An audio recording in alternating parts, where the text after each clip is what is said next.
बिल्लाहि मिनश्शैतानिर्रजीम बिस्मिल्लाहिर्रहमानिर्रहीम। मुअज़्ज़ज़ नाज़रीन अस्सलामु अलैकुम वरहमतुल्लाहि वबरकातुहू। आज हम रमज़ान का चाँद देखने के हवाले से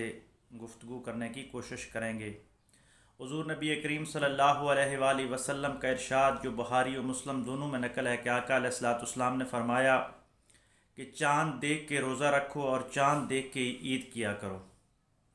और अगर मौसम ख़राब हो, चाँद नज़र ना आए किसी वजह से, तो 30 की गिनती पूरी कर लिया करो।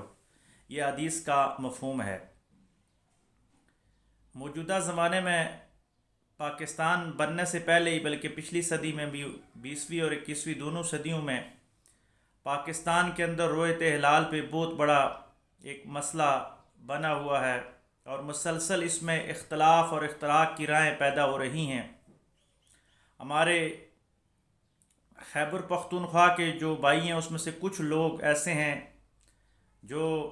रोयत हिलाल कमेटी इस्लामी जमहूरिया पाकिस्तान की गवर्नमेंट की तरफ से होती है उस पर एतराज़ात करते हैं, और वो अपने तौर पे रमज़ान का रोज़ा एक दिन पहले रखते हैं अक्सर, और ईद भी एक रोज़ पहले हो जाती है उनके यहाँ। ये तरीक़ा इस्लामी तालीमात से मुतसादिम तरीक़ा है और जमात से बगावत करने और ऐसे लोगों पे बागी होने का अंदेशा लाक होता है, क्योंकि हुज़ूर नबी करीम सल्लल्लाहु अलैहि वसल्लम की हदीस का मफ़हूम है कि अल्लाह का जो हाथ होता है वो जमात पे होता है, और मुसलमानों की अक्सरियत जिस साइड पे हो तो उनके फ़ैसले को मान लेना चाहिए, क्योंकि रोयत हिलाल कमेटी जो है इसमें हर मकतबा फ़िक्र के उलमा, जय्यद उलमा मौजूद होते हैं। और देखने और सोचने समझने की ये बात है कि एक रोज़ा रखने या ना रखने से रोयत हिलाल कमेटी के सरबराहान या हुकूमत पे क्या फ़र्क पड़ता है। जिसने रोज़े नहीं रखने उसने सारे नहीं रखने, और जिसने रोज़े रखने हैं उसने एक भी रखना और 30 भी रखने हैं। समझने का मेयार अलग अलग है। न जाने तीसरी दुनिया के ममालिक और बिलखुसूस बर सगीर पाक व हिंद के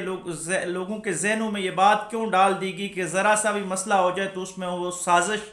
तलाश करना शुरू कर देते हैं। मुझे आज तक ये चीज़ समझ नहीं आई कि रमज़ान का एक रोज़ा रखने में या ना रखने में ऐसी कौन सी साजिश है जिससे हुकूमत को फ़ायदा पहुंचता है, या ऐसे कौन से अवामल है जिससे बैरूनी दुनिया को फ़ायदा पहुंचता है कि आप एक दिन रोज़ा रखें या ना रखें, एक दिन पहले आप ईद करें या एक दिन बाद ईद करें। इसका फ़ायदा सिर्फ़ और सिर्फ मुल्क दुश्मन अनासर को होता है जो मुल्क में इख्तलाफ और इख्तराक पैदा करने की कोशिश कर रहे हैं। तस्वीर का अगर दूसरा रुख देखा जाए तो मुल्क के किसी एक सूबे में अगर कोई लोग एक रोज़ पहले रोज़ा रखते हैं या एक रोज़ पहले ईद मना लेते हैं तो इसमें भी कोई शरई तौर पे हर्ज नहीं है। अगर उनके पास जायज़ दलीलें मौजूद हैं, उस पर अमल करते हुए वो कोई तरीका कर रहे हैं, बेशक वो जमात से तो अलग हो गए, लेकिन फिर भी उनके ऊपर इस अंदाज के साथ तनकीद करना या इसको एक इशू बना लेना कि पूरे मुल्क में तसादम की कैफियत हो जाए और पूरा मुल्क इंतशार का शिकार हो जाए, तो ये भी कोई अक्लमंदी और दानिश का सबूत नहीं है और दीन की तालीमात के मुताबिक ये कोई फ़ैसला नहीं है। पहली बात तो ये है कि खैबर पख्तूनख्वा के वो लोग जो मरकज़ी रोयत हिलाल कमेटी से इख्तलाफ करते हैं उनको ये बात जांचनी चाहिए कि मरकज़ी रोयत हिलाल कमेटी के अंदर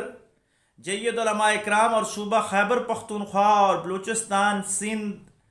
पंजाब, आज़ाद कश्मीर, गिलगित बल्तिस्तान, तमाम सूबों की उसमें नुमाइंदगी होती है और हर मकतबा फ़िक्र के लोग होते हैं। मुख्तलिफ़ ज़ोनल कमेटियाँ होती हैं और उनकी शहादतें वसूल की जाती हैं और उसके बाद फिर फ़ैसला किया जाता है।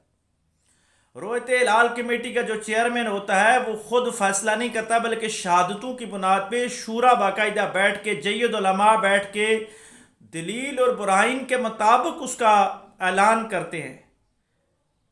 लेकिन नासमझी की वजह से चंद लोग हर साल इसको एक मसला बना लेते हैं और उसकी वजह से पूरे मुल्क में एक इंतशार की कैफियत फैलती है। हमें ये कोशिश करनी चाहिए, सबसे पहली तो ये बात है कि हमें ख़ुद चाँद देखने की कोशिश करनी चाहिए, क्योंकि सवाब होता है चाँद देखना।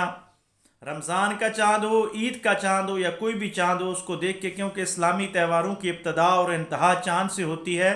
तो हमें चाँद देखना चाहिए, ये सवाब का काम है। दूसरी बात है कि रोयत हिलाल कमेटी पे यकीन करना चाहिए कि हमारी मजहबी جذبات کی وہ ترجمانی کرتے ہیں، اور وہ کوئی ایسا فیصلہ نہیں کریں گے جس سے ہمارے لیے نقصان کا باعث ہو، اور بالفرض اگر ان سے اجتہادی طور پہ کوئی خطا ہو جاتی ہے کسی معاملے میں، وہ بھی انسان وہاں سارے بیٹھے ہیں، اور انسان کا کوئی بھی کام جو ہوتا ہے وہ مکمل نہیں ہوتا، غلطیوں سے پاک نہیں ہوتا، اگر ان سے غلطی ہو بھی جاتی ہے اور ہم ان کی فالوئنگ میں روزہ نہیں بھی رکھ سکتے، عید اس وقت پہ نہیں کر سکتے، تو پھر بھی ہمیں گناہ نہیں ہوگا بلکہ ہمیں ثواب ہوگا، کیونکہ ہم نے جماعت کے فیصلے کو قبول کیا ہے۔ اسلام جماعت کے فیصلے کو اہمیت دیتا ہے۔ جب آپ جماعت کے ساتھ نماز ادا کر رہے ہو تو آپ امام کی اقتداء میں ہوتے ہیں، اور ہمارا ملک الحمدللہ اسلامی جمہوریہ پاکستان ہے، اس کے قوانین اکثریت جو قانون ہیں وہ اسلام کے مطابق ہیں، اور رویت ہلال کمیٹی کا جو نظام ہے یہ اسلامی دنیا میں صرف پاکستان کے پاس پایا جاتا ہے، اور انتہائی منظم، مربوط اور فقہ اسلامی اور سیرت نبوی صلی اللہ علیہ وآلہ وسلم کے فرمودات کی روشنی میں یہ رویت ہلال کمیٹی بنائی گئی ہے۔ لہٰذا اس ملک پہ رحم کیجئے، ہمارے مذہب اسلام پہ رحم کیجئے، اور آپس میں اختلافات سے بچیے، کوشش کیجئے کہ رویت ہلال کمیٹی کے فیصلوں پہ عمل درآمد کیجئے۔ رویت ہلال کمیٹی کا چیئرمین کسی بھی مکتبہ فکر سے ہو، وہ مسلمان ہونا چاہیے، اور ہمیں اس کے فیصلوں کا احترام ہونا چاہیے۔ اللہ تبارک و تعالی ہم سب کو اتفاق و اتحاد کے ساتھ مذہبی رسومات ادا کرنے کی توفیق عطا فرمائے۔ وآخر دعوانا ان الحمد للہ رب العالمین۔